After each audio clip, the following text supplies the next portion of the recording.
Nagy szeretettel és tisztelettel köszöntök mindenkit ezen a V4-es kerekasztal-beszélgetésünkön. Megkérem Szabó Dávidot, hogy tartsa meg nyitó előadását. Jó napot kívánok! Sok szeretettel köszöntök én is mindenkit.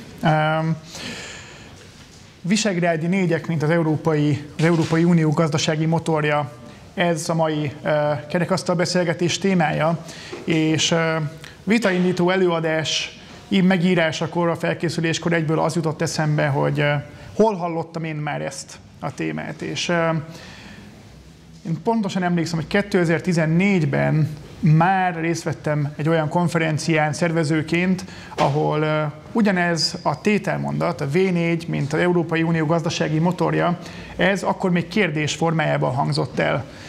Úgy gondolom, hogy akkor ez egy provokatív állítás volt, egy provokatív kérdés, amit az asztalra tettünk 2013-2014 környékén, és sokkal inkább a javuló tendenciák mellett sokkal inkább a vágyainkról szólt, mint az akkor már jól kimutatható, számokkal visszaigazolható és állampolgári percepciókkal is visszaigazolható valóságról.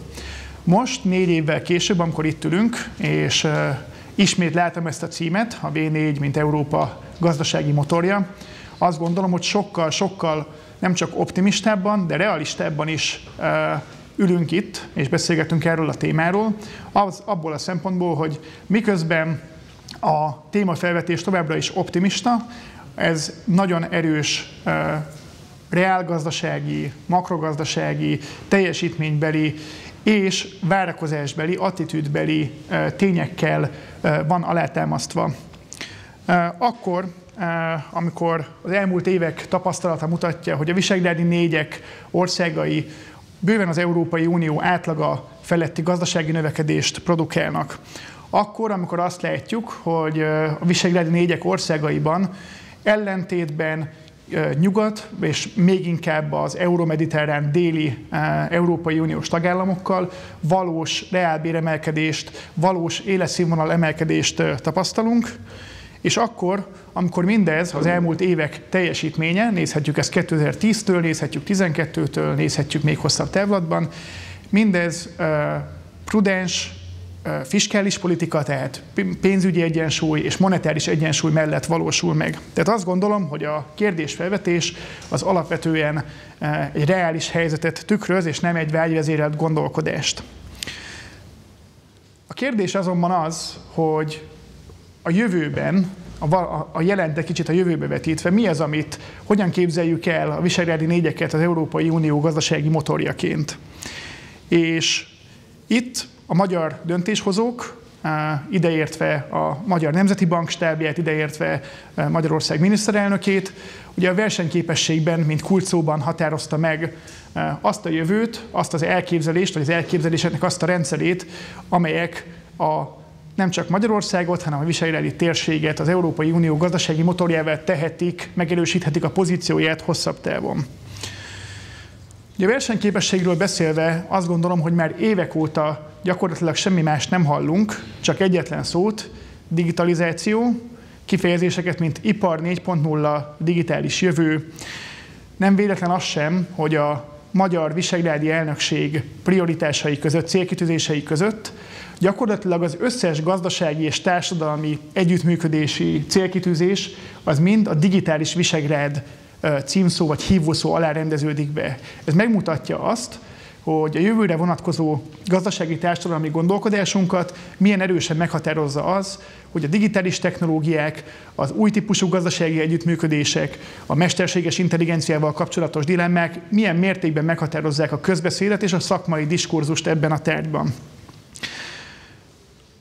Gyakorlatilag a digitalizációnak és annak az aspektusnak, hogy egy-egy állam, egy-egy ország, egy-egy gazdaság, de akár lehet gazdasági térségről is beszélni, milyen módon és milyen technológiákat tud, most még születő félben lévő technológiákat tud gazdaságilag jól kiaknázható módon integrálni, beépíteni a saját nemzetgazdaságába, vagy egy nagyobb gazdasági egységbe, vagy a lokális gazdaságába. Ez határozza meg azt, hogy ki lesz a jövő nyertese, kik lesznek a jövő gazdasági nyertesei. Most elsősorban ez az a gondolkodási értelmezési keret, ami uralja a jövő gazdasági teljesítményre vonatkozó vitákat. Ezzel szerintem egyetlen versenyképes narratíva vagy gazdasági, társadalmi kérdésfelvetés van, vagy megközelítés, ez pedig az erőforrások megközelítése. Amikor arról az oldalról közelítünk, hogy mi az, ami egy nemzetgazdaságot, egyes embereket, vállalkozásokat sikeressé tesz közép és hosszú távon. Melyek azok az erőforrások, melyek ehhez a sikerhez vezető úton elengedhetetlenek, és ezek a természeti, illetve társadalmi, gazdasági erőforrások, ezek bővíthetők-e? Ha igen, akkor hogyan bővíthetők? Ha pedig nem bővíthetők, sőt, ha éppen azt tapasztaljuk, hogy ezek apadnak, ezek fogyatkoznak egy ország vagy egy térség életében, akkor ennek a folyamatnak, a negatív folyamatnak hogyan tudunk gátat vetni? És egy kicsit konkretizálva a kérdést a saját térségünkre, amiről ez a beszélgetés szól, ugye a visegrádi négyek az Európai Unió gazdasági realitásában léteznek elsősorban, az európai gazdaság mélyen beágyazott integráns részei, és hát természetesen a világgazdaságban is egy nagyon-nagyon magas fokon integrált, nagyon nyitott gazdasági térséget képviselnek. A kérdés ebből a szempontból az, hogy melyek azok a területek, melyek azok a potenciális együttműködési területek, amelyekben a visegrádi négyek, vagy egy kicsit ki is nyitnám a bővebb, tágabb értelemben a közép-európai együttműködés, vagy kelet-közép-európai együttműködés úgy tud az erőforrás versenyben úgy tudja előnyhöz juttatni ezeket az országokat, hogy közben gyakorlatilag az összes az együttműködésben résztvevő állam vagy szereplő jól jár. Az Európai Unió realitásához tartoznak az Európai Uniós források felhasználásának a kérdése.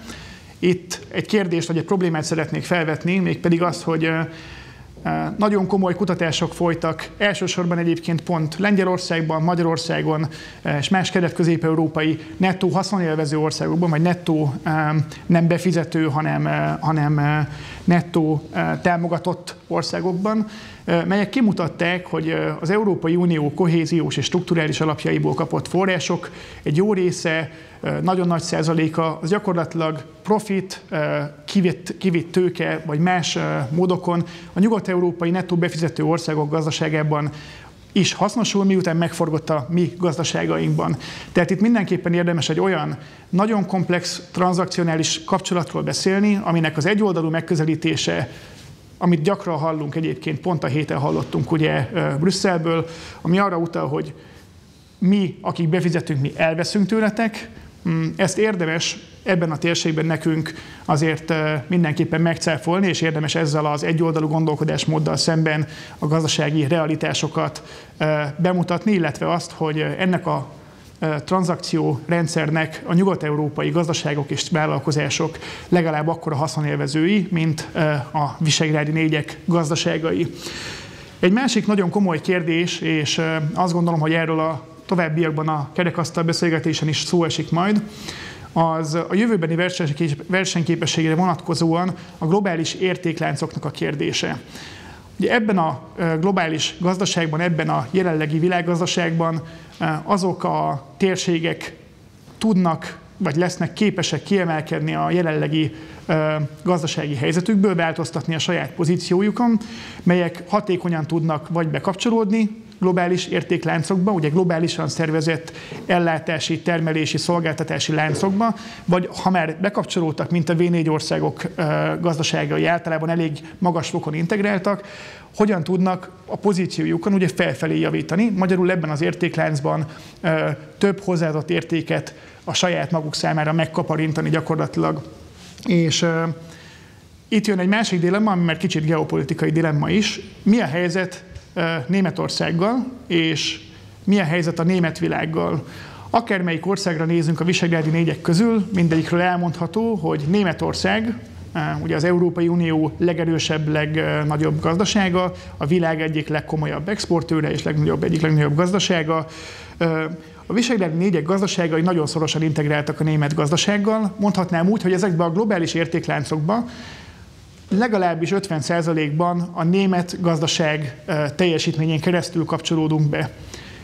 Ez ebben a pillanatban úgy gondolom, hogy adottság. A kérdés az, hogy céle ennek a portfóliónak a diverzifikálása, és ha cél ennek a portfóliónak a további diverzifikálása, akkor milyen olyan eszközök állnak rendelkezésünkre, ideértve a külgazdasági politikát, tehát olyan magas növekedési potenciálra rendelkező világrégióknak a bevonzását ebbe a térségbe, amelyek lehetőséget adnak rá, hogy elmozduljunk a jelenlegi pozícióból, ahogy mondtam, az értékláncokban felfelé, egyébként pedig horizontálisan kicsit diverzifikálva, illetve a másik hasonló dilemma, vagy eszköz az, hogy a régión belüli kooperáció, a visegrádi térségen belüli kooperációnak vannak-e olyan potenciális területei, ahol ez a 4 ország egymást úgy tudja segíteni, hogy vagy egyfajta inkubátorként működik ez a közel, vagy kicsit több mint 60 milliós piac régiós technológiai feltörekvő vállalkozások számára, vagy például hadipari beszerzések racionalizálásával hogyan tudjuk egymást segíteni, hogyan tudjuk egymás gazdaságát versenyképesebbé tenni, illetve kérdés, hogy ez egy történelmileg is ennek a régiónak a városiassága, a gazdasági termelés és a szolgáltatóipar központjai, ezeknek történelmi kapcsolataik vannak egymással. Ugyanakkor ezeket a kapcsolatokat nem feltétlenül képezik le az infrastrukturális viszonyok. Tehát a visegrádi régió összekötöttsége, angolul úgy megyek, hogy connectivity, magyarul összekötöttségnek lehet talán lefordítani, az finoman szólva hagy még maga után kívánnivalót. Ennek ellenére tudom, hogy vannak olyan kezdeményezések, ahol lokális entitások, városok, önkormányzatok, megyék, régiók igyekeznek visegrádi körben egymással gazdasági együttműködésekbe bocsátkozni, pontosan azért, mert amit esetleg azok a potenciálok, azok a teljesítmények és lehetőségek, amik a globális képből esetleg hiányoznak, vagy túl kicsinek tűnnek, azok éppen egy lokális, nemzetállami, néha nemzetállami szint alatti egységek között hirtelen értelmet nyernek, és hasznosnak bizonyulnak. Ezekkel a kérdésfelvetésekkel szerettem volna megerősíteni, és állításokkal szerettem volna megerősíteni, hogy a visegrádi 4-ek jelenleg az Európai Unió gazdasági motorjai. Érdemes hozzátenni, hogy a német világgal együtt, tehát a német gazdaság teljesítőképességével együtt igaz ez az állítás, és egy fontos attitűdöt szeretnék még, egy fontos tényezőt szeretnék még a végén elmondani, ami a jövőbeni szerepünket jelentősen befolyásolja, ez pedig az állampolgári, vagy ugye a választópolgárok attitűdje azzal kapcsolatban, hogy magukat hol szeretnék látni, a saját térségüket, a saját szűkebb környezetüket hol látják az Európai Unióban a következő időszakban.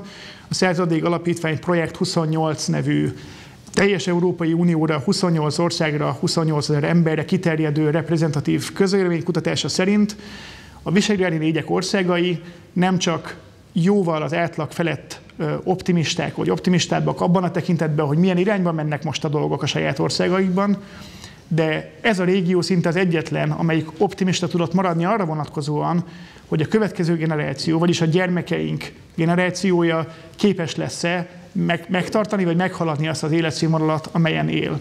És ez az, amit mi úgy hívunk, hogy közép-európai vagy kelet-európai életerő, életösztön, az látszik, hogy annak ellenére, hogy még továbbra is komoly életszínvonalbeli különbségek vannak az Európai Unió nyugati, északi tagállamai, alapító tagjai és nem alapító tagjai között, az látszik, hogy a trend, a folyamatok iránya az a térségünknek dolgozik, és az látszik, hogy ennek a térségnek a polgárai készen állnak arra és vágynak rá, hogy a kínálkozó lehetőségeket megragadják. Köszönöm szépen, és visszaadom a szót elnök úrnak. Köszönöm szépen, Dávid, az átfogó előadást. Azt gondolom, hogy tartalmas gondolatokat kaphattunk a beszélgetéshez. Mielőtt a beszélgetést megkezdeném, röviden bemutatnám a panelbeszélgetésünknek a résztvevőit. Rögtön itt a jobbomon Orsolya Ráczová, a GLOBSEC Politikai Intézet kutatóját Szlovákiából. Széleskörű munkatapasztalattal rendelkezik, jelenleg mélyreható elemzéseket készít és rövid cikkeket ír az EU-val kapcsolatos politikai fejleményekről, különös fókusszal az európai választásokra, technológiai haladásra, migrációra és biztonságpolitikára. A jobb oldalt Marcin Kędzierski, a Jagelló Klub Elemzőközpontjának vezetője Lengyelországból. 2009-től a Krakói Közgazdaságtudományi Egyetem Európai Tanulmányok Tanszékének adjunktusa. A közpolitikai elemzéseken belül az oktatási és a munkaerőpiaci politika szakterülete. Bal oldalon helyezkedik el elsősorban Marcin Slaný, a Václav Klaus Intézet Közgazdasági Kutatócsoportjának a vezetője Csehországból. Üdvözöllek! 2007-től 2013-ig Václav Klaus köztársasági elnök gazdasági tanácsadója volt. Fő érdeklődési területe a makroökonómia, monetáris politika és munkaerőpiaci elemzések. 2013-tól a Prágai Közgazdaságtudományi Egyetem gazdaságtudományi tanszékén dolgozik. Végül, de nem utolsó sorban, bal oldalon ül Dobos Balázs, a Századvég Politikai Iskola Alapítvány gazdaságpolitikai műhelyének vezető kutatója. Balázs kutatásaiban kiemelten foglalkozik a hazai gazdaság fejlesztésével, lehetőségeivel, az EU gazdasági integrációs kérdéseivel és így a visegrádi térséggel is. Köszöntök mindenkit! Amint a nyitó előadásban láthattuk, a országaink nagyjából hasonló gazdasági térségben működnek, és mostanára az elmúlt negyedéveket, ha megnézzük, az európai gazdaság növekedésnek a motorját adhatták, jelenthették.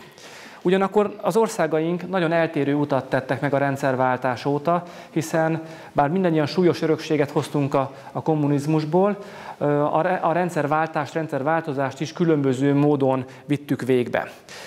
Sajnos nem mindegyik ország jutott el arra a szintre, amelyik azt remélte, hogy rendszerváltáskor azt remélte, hogy 20-25 évvel a rendszerváltás után a nyugat-európai gazdasági életszínvonalat meg tudjuk közelíteni. Magyarországon mi is gyakran szembesülünk ezzel a kérdéssel, és pont ezért hangzik el gyakran az a felhívás, hogy a versenyképességi reformokkal kell előre haladni, hogy a felzárkózás következő évtizedekben nagyobb tempóban tudjon előre haladni. Elsősorban ezt a témát szeretnénk körüljárni makroökonómiai megközelítésben. Engedjétek meg, hogy a következőkben angolra váltsunk, tekintettel arra, hogy a beszélgetésben külföldi résztvevőinkkel így közvetlenebbül tudunk kapcsolatba lenni. So let me start with our question on a brief economic overview from different countries' perspective. I think we are sort of in a similar group of countries. If we wanted to group the European Union countries into different country groups according to growth rates, then our country group would definitely be among those with the higher growth rates. But the cross-country picture is different, so I would like to ask all of you to give a bit of overview how you think your countries are doing at this point in the cycle. Can we maybe start from the left side? Balázs. Thank you. Actually, I would start first from 2010, because at 2010 Hungary was in a really difficult situation. I think most economies, of course, after the 2008 global recession, but in Hungary there was a really low level of employment, low wages, a dual system of taxation and competitiveness. When in the Hungarian economy, foreign-owned companies were really productive, while at the same time Hungarian SMEs were not that productive, and this was really an issue. And from a macro perspective, the high debt burden was also an issue that hampered growth in Hungary. So actually in 2010, the Hungarian government had to kickstart the economy, and actually now we can say that we can really focus on enhancing competitiveness, because now we have a state debt that is decreasing consistently, higher wages, and there are approximately 500,000 more people working in the primary labor market compared to 2010. So these are real achievements, but now we really have to focus on enhancing competitiveness. Thank you. What do we know about the Czech Republic? Well, first I have to say that maybe the panel's title implicitly indicates that there is a certain high degree of homogeneity of Visegrad countries' economies. If they share the same economic model, so I would say that in many respects, yes, but also the economic development in the last, let's say, 10 years or after the financial crisis says that there are many differences between the countries. We did not experience a financial crisis in the Czech Republic, so we didn't have to put any Czech crown into the Czech banking or financial system. So that's a big difference according to Hungary. If we look at the GDP or the catching up process, the Czech post-crisis development didn't follow Poland or Slovakia or Hungary. We experienced quite a strong decline after the financial crisis, quick recovery, and then the second recession. You started in the year 2010, so I would say that in the year 2013-14, we didn't reach the level of the GDP in 2007 or before the financial crisis. The economic policy at that time, so the right-wing government didn't try to stimulate the economic growth. It was criticized for expenditure cuts and tax increasing. So it's a different story if you look at the situation in Poland, for example, with huge fiscal transfers. And now, if I look at the data and current economic boom, I have to say that in all countries, all Visegrad countries, the growth is above average. The catching up process is still running, and public finances are in a very good condition. So I'm quite optimistic talking about the economic situation. But as I told at the beginning, so I'm not sure that we can speak about one economic model or one economic engine for all Visegrad countries. I see many differences. For example, if I look at the inflow and outflow of capital, so that's also maybe a question for further discussion. Thank you very much, Marcin. I think one key difference is whether countries are in the euro area or outside the euro area.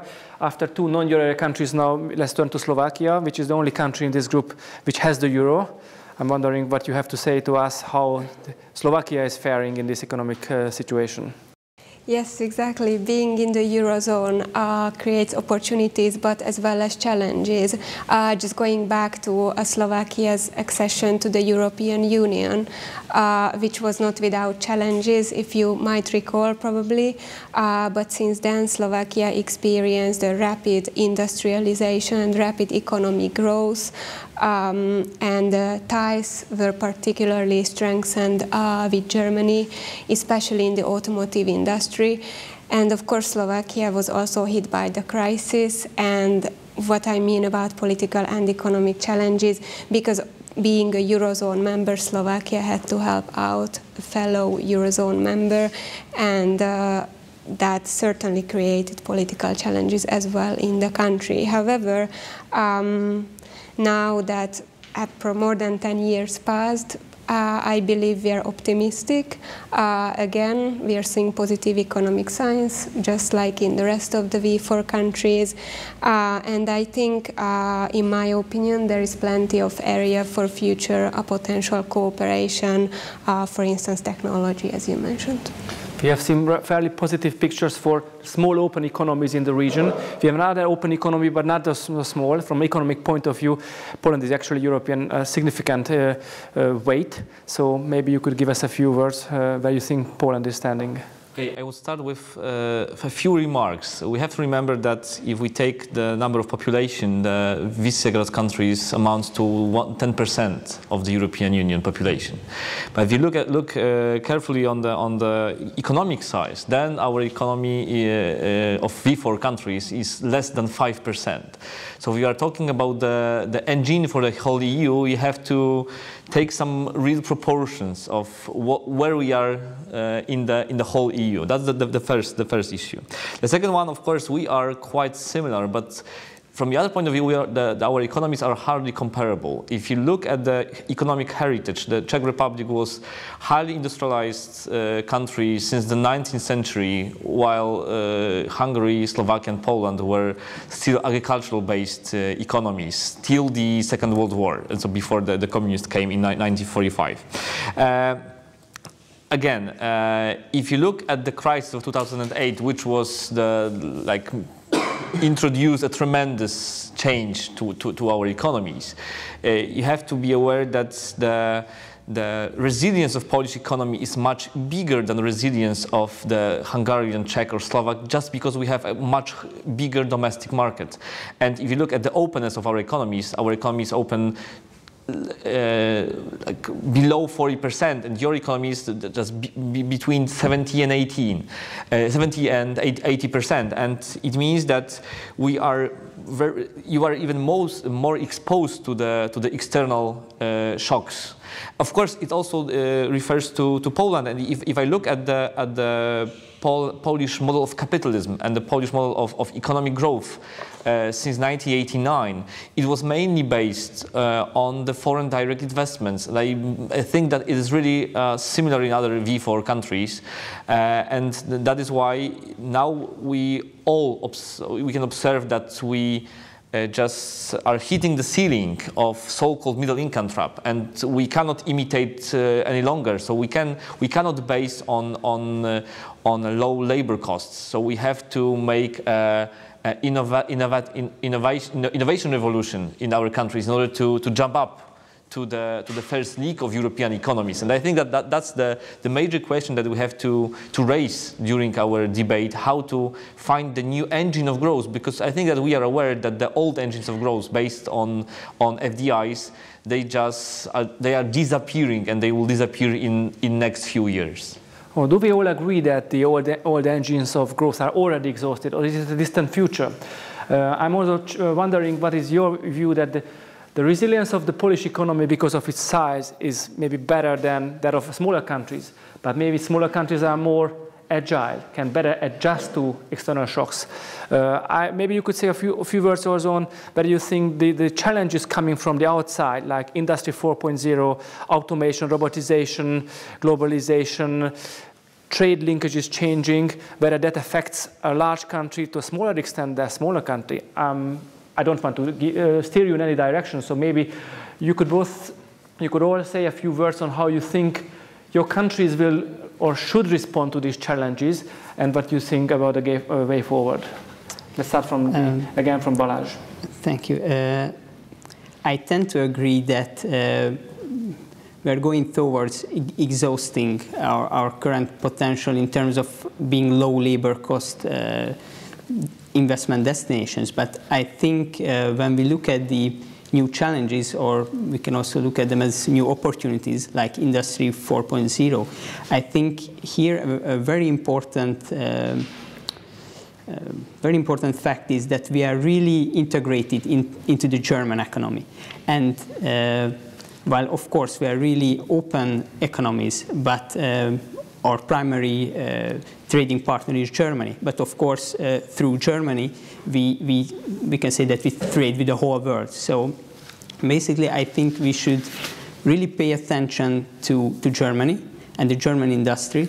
And of course, these will have the spillover effects. But at the same time, of course, we should invest more, and we should focus more on enhancing our competitiveness in terms of human capital, because we should really develop our human capital. I think that's the most important source that we have. So I think this will be a key issue here. Marcin?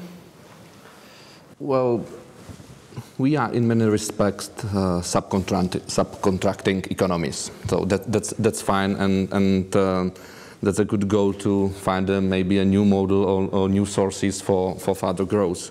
But I believe in market mechanism, and I believe in evolutionary changes of structure of economy, and we must stop to block it.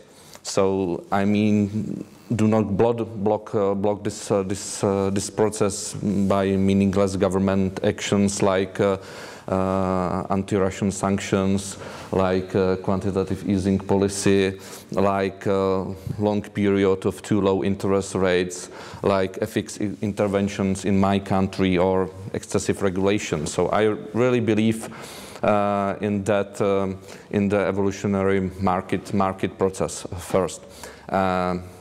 Second point, we are not at the beginning of the transition period. So the idea that we can change the structure, or the government can find a very nice solution how to change the structure immediately or in few years or in a decade. So it's really a nonsense.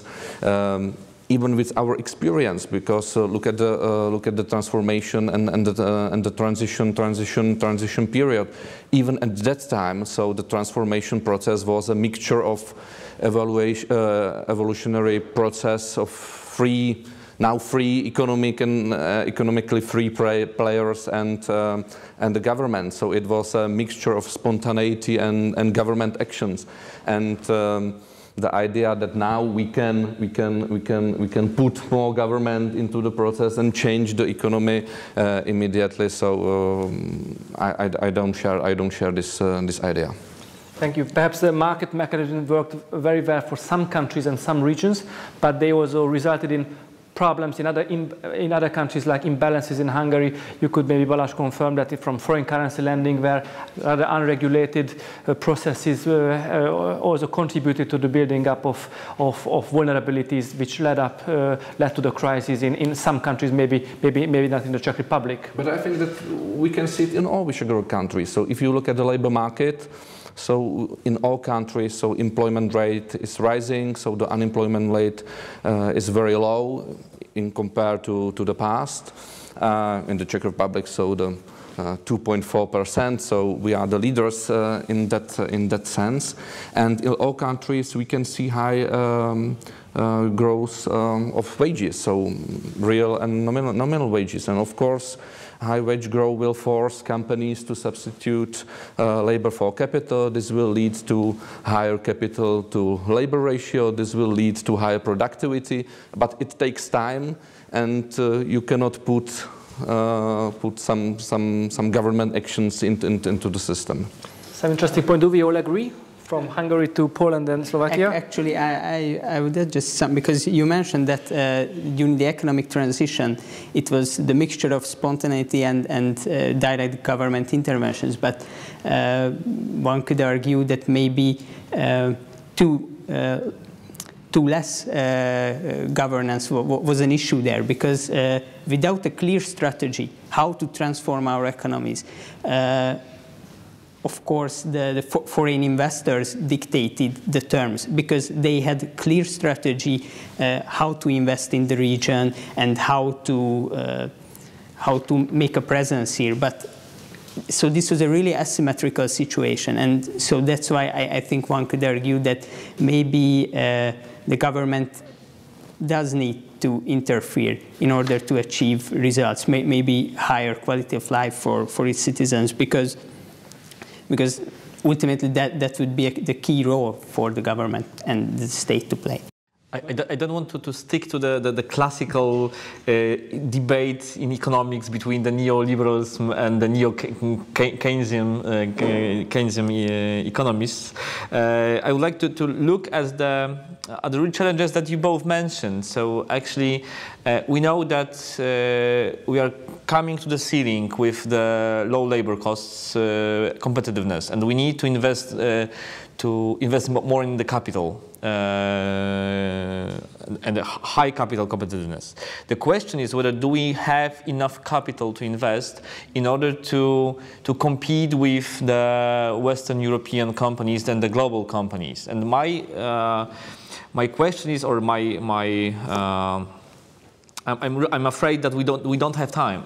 We don't have time, and that is why we need some public support for such or public intervention in order to accumulate the capital, in order to make a jump in terms of technological revolution. And of course, that is the question: do we have such a capital in our countries? And my answer is no.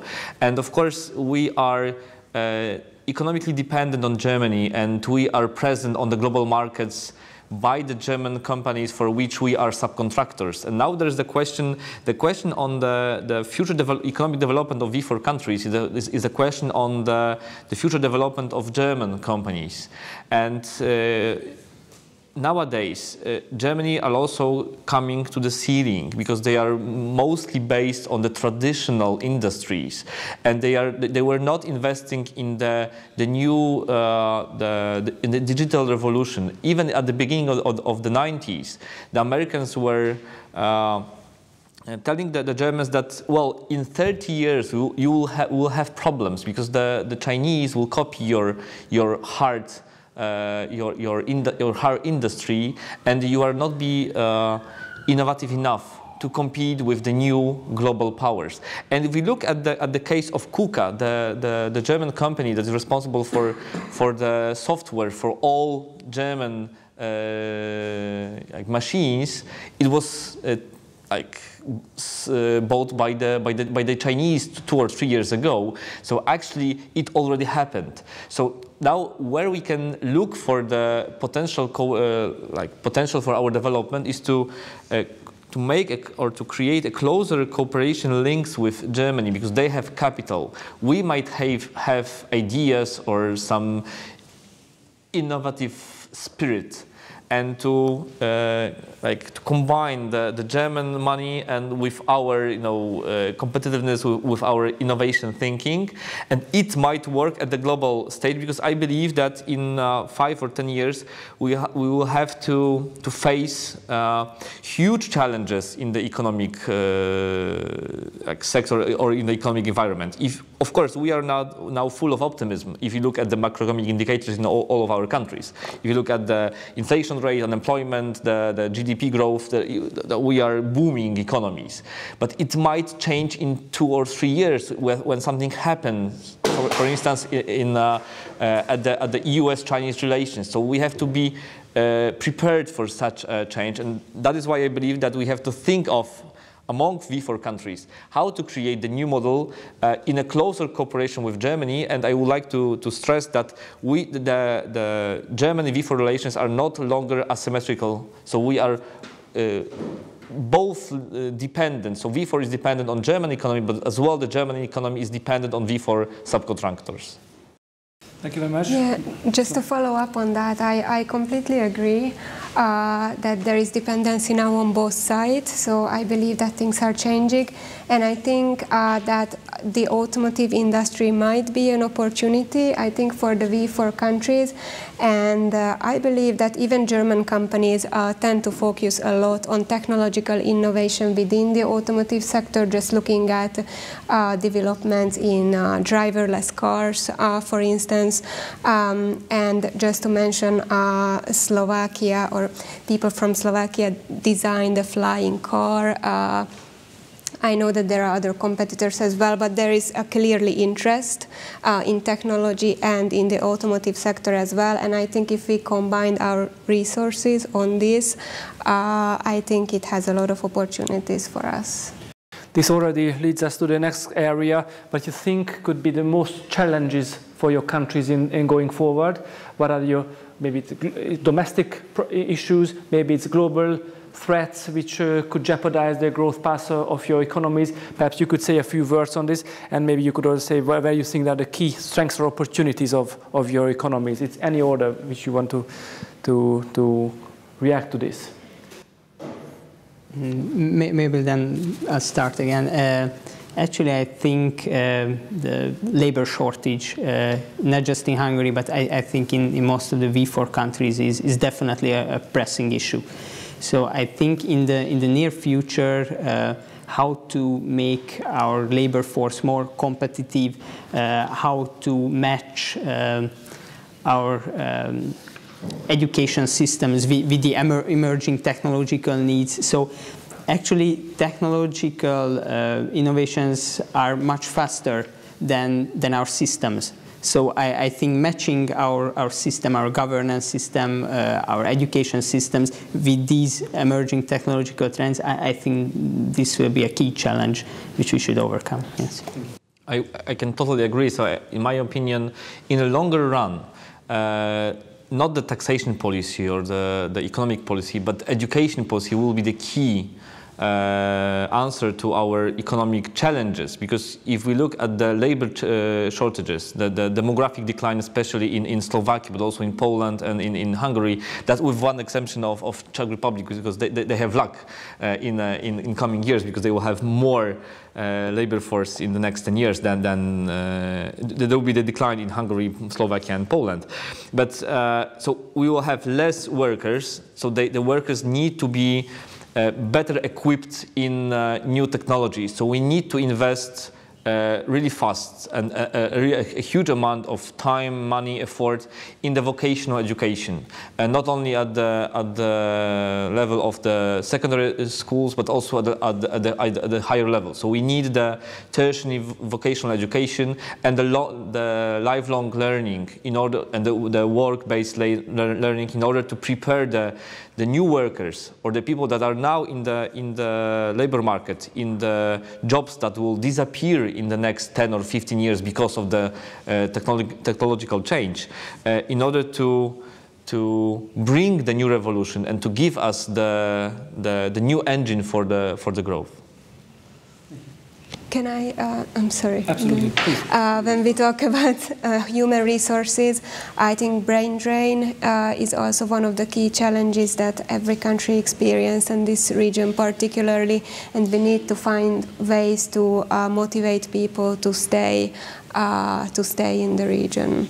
I think that's very important. Thank you. Well, I will follow my colleagues, so I think that for the Czech economy, so the biggest issue is the labor market. Even in the situation that we have the lowest unemployment rate, but we have to deregulate the market, and now that's a good time for it. So because if the economy is in expansion, so of course the costs from such a solution so can be very low, and advantages of the regulation can be seen in the period when the economy is going down. And I think that, let's say, from the political or foreign political point of view, so the big issue is diversification of our exports. It's quite necessary because we are really a small, open economy, and 83% of all exports goes to the one group of countries called European Union, and from that, so more than 40% goes to the Germany. So we are really closely linked to the German economy, and we have to diversify our exports also to other markets, and see some gaps not only in China, but I think in Latin America, Africa, and etc. Your remark highlights the interconnectivity between the European economies. There is one other aspect of this connectivity within the European Union which relates to the EU cohesion funds and structural funds. And we are all aware that one EU budget cycle from 2013 to 2020 will end soon, and the Commission will come up with a new proposal for the new EU budget for the next 7 years, and Member States will engage in discussion. Maybe I can ask you how your countries see this. Is it a threat? If it's an opportunity, do you calculate with the same level of EU funds being available for the next budgetary cycle, or you assume a lower availability of these funds and you have a strategy to react to that? How will your markets and your economies react to that? You mentioned the importance of your labor market, the flexibility of the labor market. I fully agree that using the good times to build up buffers and resilience in economies can help you to weather times when sources will be scarce. Who would like to start? I know it's a tough question. Maybe start with Poland. The question is that the European Commission will propose the new budget on the 2nd of May. And of course, we in Poland, we already know that, and will know that for many years, that there will not be huge national envelopes. So we have to compete for the EU funds with other countries. And of course, there are now two major changes in the new EU budget for the next 7 years, so from 2021. First of all, there will be a conditionality on the rule of law, and that might be a danger, especially for Poland and Hungary. And the second thing is that the cohesion policy there will be adjustment, because nowadays it's based only on the level of the GDP per capita, and that is why the funds from the cohesion fund, they flew from Brussels to Central European countries. But nowadays they are going to introduce the second factor, which is the youth unemployment. So that is why the old new member states such as Spain, Italy, Portugal or Greece may apply for the same funds as Poland, Czech Republic or Hungary. And that of course is, it will be a challenge for our economies, because there will be a smaller pocket, and there will be more actors that are going to take money from the smaller pocket. Maybe this is not yet a deal done, so I guess there will be a lot of discussions and even arguments about it in the European fora. But that is looks at the very moment. Yeah. Yeah, this is right, and you also mentioned, and it connects to this topic we are discussing, that there are proposals from European politicians to make the eligibility, the availability of these funds conditional to fulfillment of certain goals, maybe political goals. Do we agree with that? So what is maybe Slovakian approach or view on availability of EU funds and making those conditional?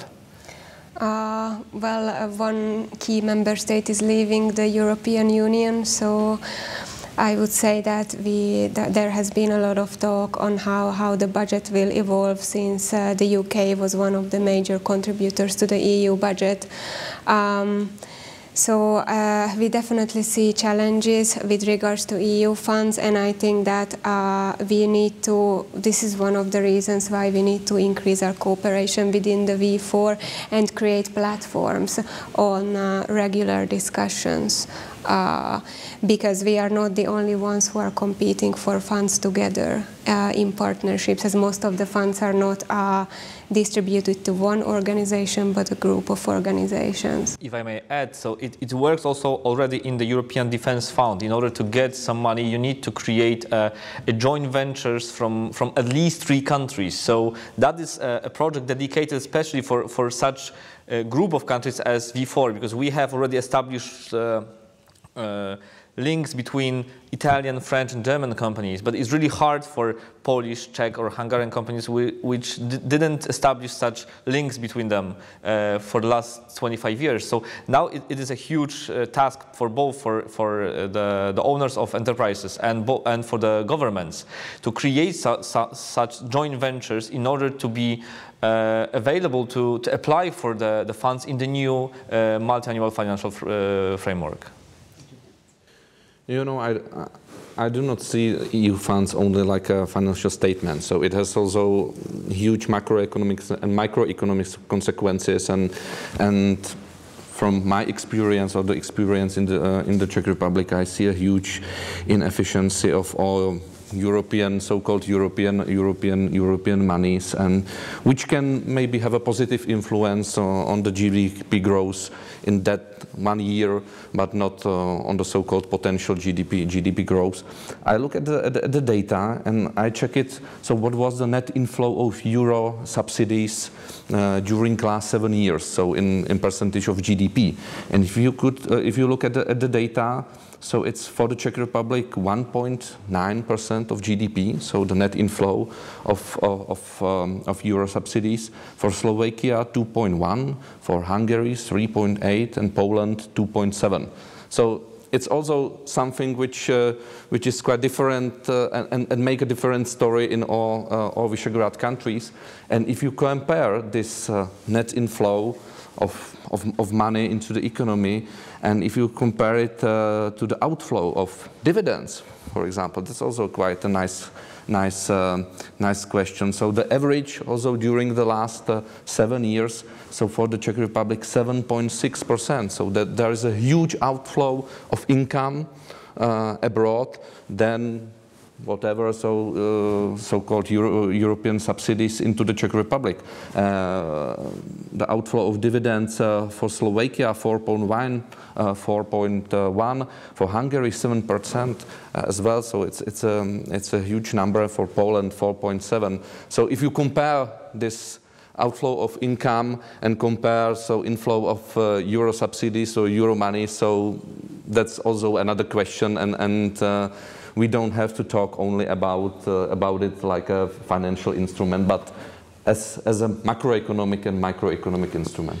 Yeah, obviously there are many different factors at play, and the membership of the European Union triggered different flows to go in both directions. It's not only subsidies and dividends, it's also interest payments and incomes. Yeah. That would be definitely less trade if we would be not members of the same union. So obviously the counterfactual is impossible to guess where would we be if there wouldn't be any European integration. But definitely these are important elements. So what can we say from Hungary? I fully agree with your assessment, because I think actually the next EU budget negotiations is a really good place for the V4 countries to have really strong cooperation, because this is a pragmatic issue, and we have actually a rather similar story to tell here to other EU member states and EU taxpayers. So these EU funds are not gifts or benefits, but you can look at them as, for example, as a compensation for opening up our markets when we in a rather premature state, because of course Western companies were much more advanced, they had more capital, but we opened up our markets. So I think attaching other conditions, so making these funds conditional is a rather would be a rather unfriendly step, because this is already a compensation for something. So adding new and new conditions, I don't find this really sensible. And but we won't be the only group that will use this narrative, because if you look at the countries of the South, so Italy, Greece or Spain, they also need to have some compensation fund because of membership in the Eurozone, and because we won't have probably the transfer union that is proposed by Macron, because Berlin will never agree on such proposal. So they can use the same argument that they need some compensation payments because of the Eurozone membership. And that is why there will be a competition between the V4 countries and other Central European countries and the European South on the same money. So that is why, of course, and I agree that they are two sides of the coin, that they have some advantages and disadvantages of European money in the longer term, especially. But we have to be aware that we will compete for a smaller amount of money, because as you probably know, there will be a rule of 50-50. So 50% of the British payment will be replaced by the additional payments by other countries. By 50% will be just withdrawn. So there will be less money. I fully agree that So the Southern European countries, they see all these European funds as a solution for their competitiveness crisis. So because one of the solution is transfer union or fiscal union, or how you can call it, and I agree with you that that the power of our group of countries, Visegrad countries, can be bigger even after Brexit. So because the power of our economies will be higher, and that's a huge challenge. And even in the debate about the Brexit and about the solution of this, I don't want to say the problem, so about maybe the advantage for European Union to change and to do a radical systemic change.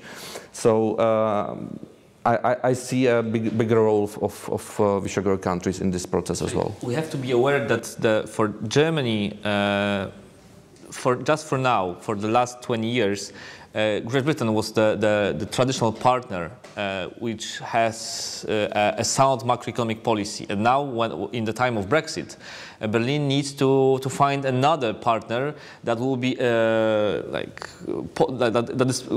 will be keen to support the German perspective on the future reform of the European Union, opposed to the French or Italian ideas. So that's why from one point of view, we'll have some problems with the EU budget. But on the other hand, our political position and our economic negotiation position in the European Union is going up, especially for Germans. Yeah, this connects us to another topic, which is the question whether we will end up with a two-speed European Union. We all know about the initiatives in the European Union, some in a later stage, progress like the banking union or capital markets union, and some new initiatives setting up a European finance minister or developing a European monetary fund. These initiatives are mainly relevant for the euro area member states, but might be and should be perhaps available to the non-euro area member states if they and once they adopt the euro. I think also the Hungarian position is to keep these structures open. Let's participate in the discussions and make sure that once we adopt the euro, then all these will be open to the member states correctly, not having the single currency. I'm wondering what you think about some of these initiatives, whether we will end up in a two-speed Europe, and what could be an optimal response from our countries to these challenges. I believe that a multi-speed Europe, where, of course, there are initiatives when certain groups of member states join. I think this could be a way forward, but to make it a two-speed Europe and again make a group of central member states and the periphery, I think we should really avoid this, and also we should avoid creating parallel and additional structures, because basically these make no sense and just add to the overly bureaucratic Brussels system, which we should reduce and bring closer to the people and national governments and national parliaments, because basically this I believe great union is based on the mutual trust and respect of member states. Czech Republic. Well, I see two forces. So the first is the French one. So let's say two-speed Europe, so deeper federalization of nucleus and the rest. And let's say one-speed Europe, so which is the German proposal, and we can see it now in the debate about the Brexit, which is so-called not a cooperative game. So because it's quite a different story to the Czech experience, so when we are talking about the split of Czechoslovakia, because in that time, so it was in the interest both sides to minimize all costs from such a solution. And now if you look at the Brexit, so I think that the German proposal or implicit proposal is that it's not in the EU's interest to decrease the cost. It's in its interest to increase the cost of such a Brexit or another exit, and discouraging other countries from doing the same solution. And talking about the two-speed Europe and Macron's proposal, so I think that this policy will undermine the EU, because it will give the Eurozone, which Eurozone is just a subset of the EU and state-like structure, which is the proposal of the President Macron, and with a separate parliament and its own taxation capacity and I don't know, separate finance minister. It's really road to hell, and it's very dangerous, especially for Visegrad countries. There is a good point in pointing out that Europe is divided enough, and it might be very difficult to change the treaty and come up with initiatives that would require a consensus from all member states to change the treaty. Exactly, this is what I just wanted to say. This puts Slovakia in a very particular position if Macron wants to strengthen the Eurozone through these means. Because Slovakia is a Eurozone member on one hand, but on the other hand, it's a Central Eastern European country that closely cooperates with the rest of the V4 countries. So the question is, where would Slovakia be in this new reality?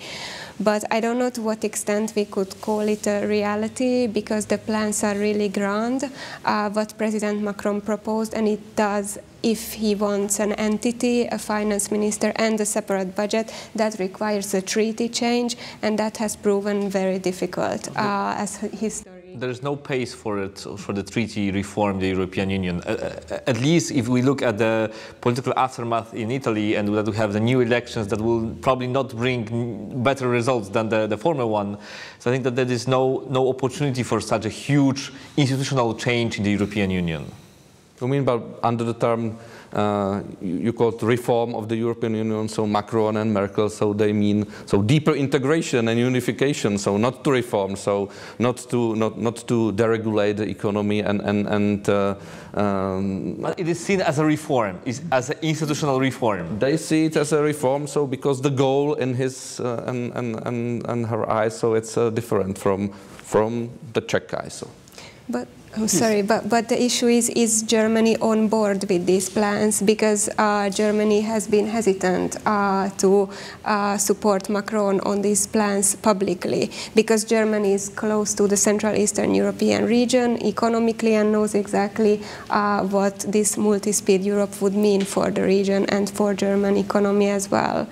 So there's also one political power in Germany that is in favor of Macron's proposals, and it is SPD, but they are now going under the 10%, I suppose, in the next few months. So there's no other political power in Bundestag that will support the French proposals of the EU reform.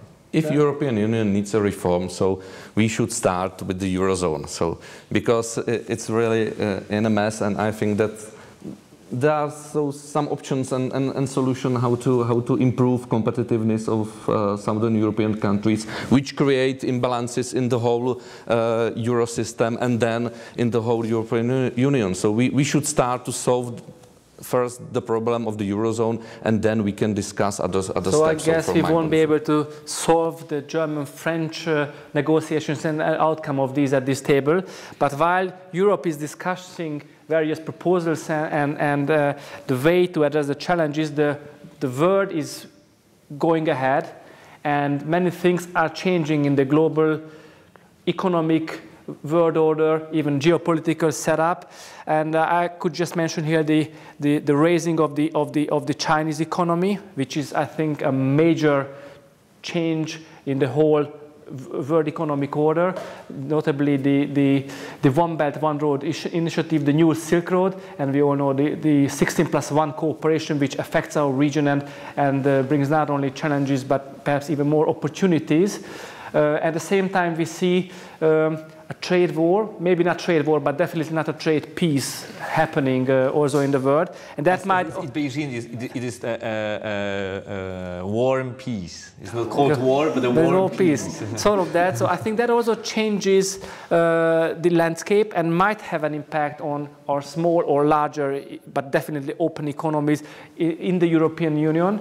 So maybe let's make a tour de table reflecting to some of the global challenges in this context that you might want to add on this. If I might go back to the question on the reform of the Eurozone, the problem is that Emmanuel Macron is giving a good answers for the Eurozone. The problem is they are not feasible to be implemented. So actually, from my point of view, because Germans will not agree on the French plan, the Eurozone will tear apart or will collapse within the next 10 years. So I don't believe in the stability mechanism. It will give some time to the Eurozone, but it will not last longer than 10 years because of the growing imbalances. That is my point of view. But going back to the question about China, I think that, of course, China is rising, and now we have the return of China to the global economy. But I think that we are overestimating in our region the Chinese interest in our economies. Because if we ask the Chinese what are their stance towards, for instance, the Donbas conflict, well, they don't know. They are thinking now about the One Belt, One Road initiative.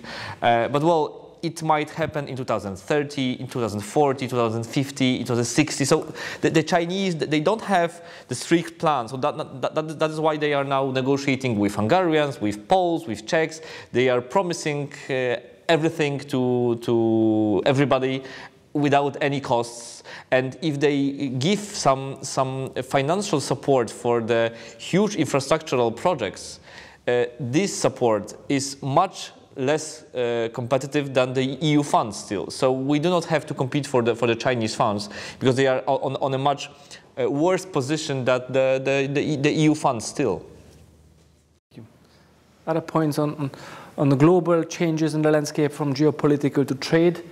Maybe we should, because everyone's talking about China and the One Belt, One Road initiative, but at the same time we have really, let's say, pragmatic successes. For example, the EU-Japan and EU-Singapore trade deals, which will come into force soon. And actually, only the EU-Japan trade deal will be a huge relief for European companies because approximately €1 billion a year they lose due to tariffs and non-tariff barriers. So these will all come down. Actually, there are some successes with the Pacific region, but these are not really related to China as of now.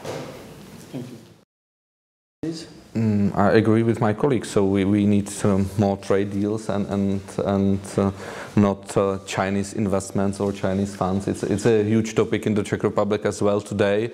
And the question is, so how many investments did China already football clubs or did already do in the Czech economy? And I'm not sure. So if I told 5 minutes ago, so we don't need to attract other foreign investors, especially from China.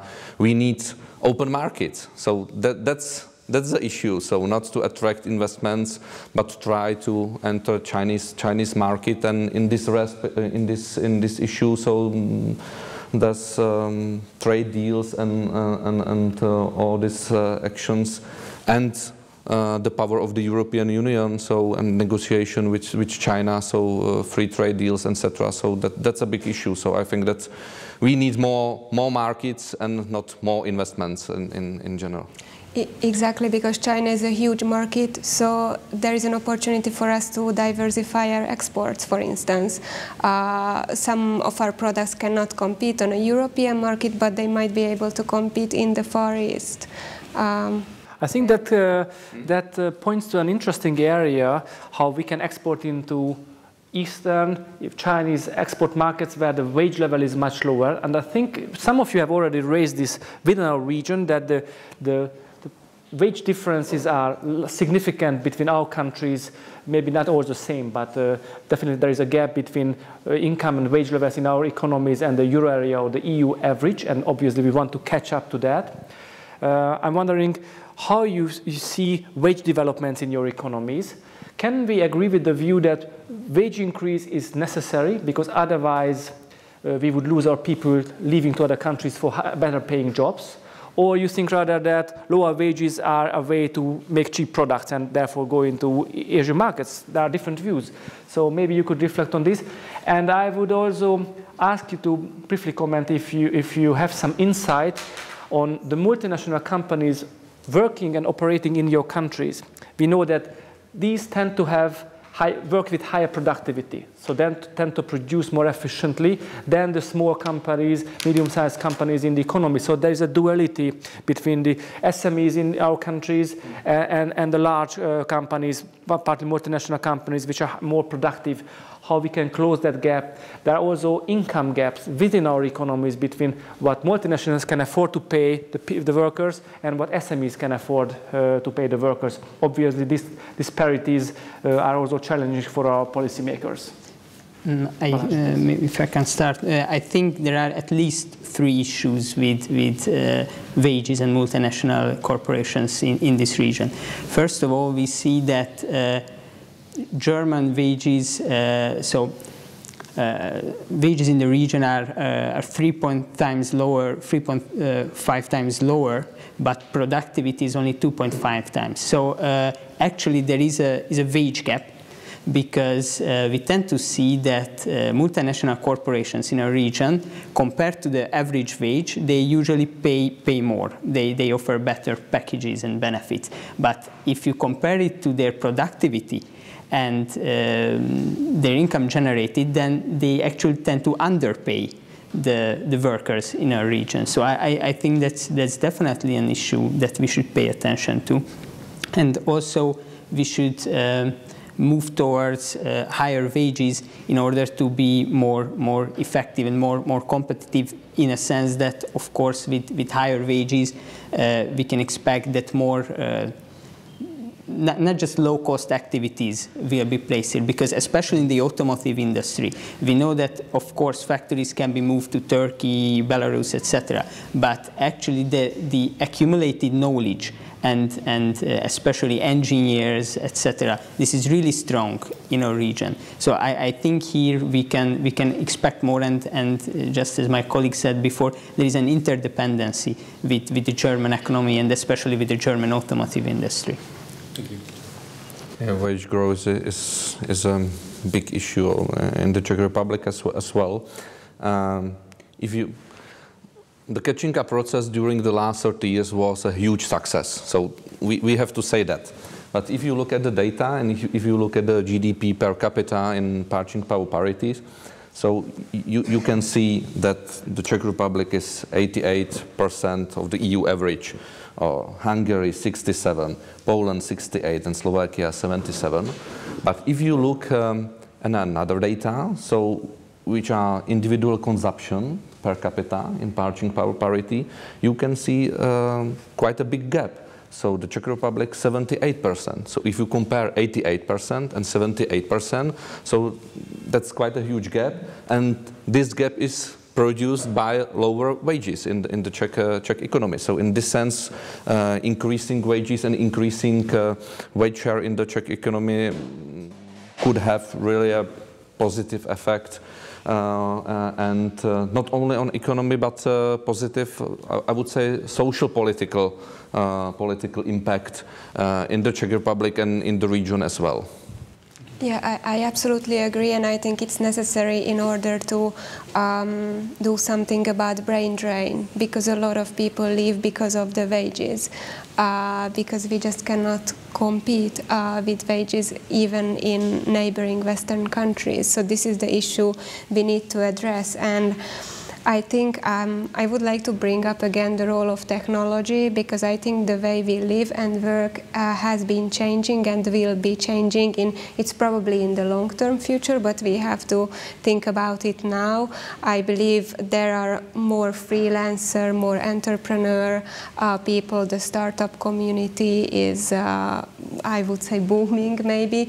So we should think about how we can help that and what effect that could have on the socio-economic problems related. Although I wouldn't call myself as a liberal, but I think that the markets should solve the problem of the wages. And I think that there is a problem with the entrepreneurs. The Polish, I don't know how does it look like in other V4 countries, but the Polish entrepreneurs, they are used to the labor-driven production. They are used to the low-cost production. So they need to be aware to make technological jump and to invest the money that they have on the bank accounts to try to follow a new model of their economies, or the new model of their economic activities. And I think that the awareness of the entrepreneurs in Poland, but I believe that also in the other V4 countries, is the major problem and the major obstacle for the further growth, because we already are aware that the labor-driven growth is coming to an end, yes, and we cannot base on the low wages. May I have just 2 points to it? I kept silence for most of the discussion. One is, Marcin, you just mentioned that you're not liberal, but you still would trust the markets with the wages, and couldn't agree with you more. However, the markets, like people, they all respond to incentives, and one of our colleagues, László György, an economist, just published a book which will be available in English as well, who basically tends to identify many of the challenges of our socio-political surroundings in the past years, with the dramatically decreasing wage share in this region, also in sort of working class areas of the West. And according to this research, it's not the markets who who miscalculated the wage share or the price of labor. It was bad incentives, that the taxation policy affecting wages or wage style, earnings all over the world. The marginal tax rates are way higher than on capital, and there are such breakout points where you can simply avoid by taxation, that it's a no-brainer to go for underpaying your labor basically and invest more into higher return capital investments or portfolio investments as well. And one more point this goes back to China and the new market opportunities arising in several places, emerging markets. I think there's one thing that instead of trying to compete on cost basis, which is, I think, it's a downward spiral, it's a negative spiral, which you will not be able to sustain to compete with local production in China, for example.